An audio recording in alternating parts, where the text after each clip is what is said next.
very bright and cold.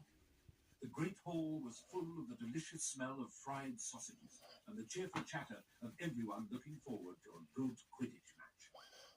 "You've got to eat some breakfast. I don't want anything. Just a bit of toast," wheedled Hermione. "I'm not hungry." Harry felt an hour's time, he'd be walking onto the pitch. "Harry, you need your strength," said Seamus Finnegan. "Seekers are always the ones who get nobbled by the other team." "Thanks, Seamus," said Harry, watching Seamus pile ketchup on his sausages. By 11 o'clock, the whole school seemed to be out in the stands around the Quidditch pitch. Many students had binoculars. The seats might be raised high in the air, but it was still difficult to see what was going on sometimes.